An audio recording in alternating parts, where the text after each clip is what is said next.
If one of your goals this year is becoming financially comfortable, stable, and independent, then stop here. You have found the right TikTok. We'll actually go back to my first video where I break down the 50-20-25 rule, and that's just a basic rule for like spending, saving, and setting yourself up. I'm going to give a little example of a 50-20-25 rule using one of my friends.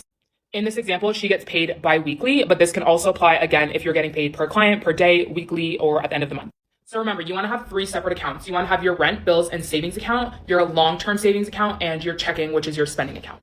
For the rent and bills, you want to add up your monthly rent as well as any other expenses that are like monthly must-have payments. This includes Wi-Fi, phone, car insurance, hydro, all of that. So if I use my friend, for example, say her rent is $600, but with all of her bills and payments, it comes up to a total of $800. That is her rent and bills payment.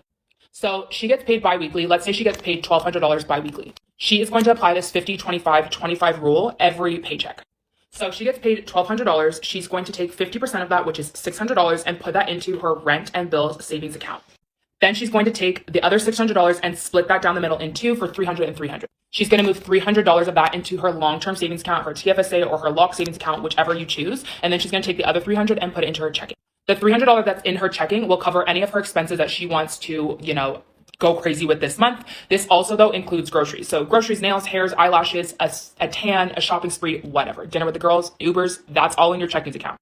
Then that long-term savings is a savings account that is off limits. So by the end of the month, she would have 2 paychecks because she's getting paid bi-weekly. So at the end of the month, she would have put 2 $600 payments into her rents and bills savings account, which is a grand total of $1,200. And then she would have put 2 $300 payments into both her checking and her long-term savings account. So she would have a spending cap of $600 per month, a $600 long-term saving deposit, and $1,200 in her rent and savings account. So keep in mind her bills and rent were only $800. So with $1,200 in that rent and savings account, she will still have $400 left over that will be carried into next month. So then next month, when she does that 50-25-25 again, she'll put another $1,200 into her account plus the $400. This will round her up to $1,600, which then will be 2 rent and bill payments that she will have saved only in month 2. I'm going to make another part that explains what to do when you're not in the circumstance to be able to split it up that much, because I understand that that's not the case for everybody. Let me know what other questions you have. I have so many tips. Can't wait to share.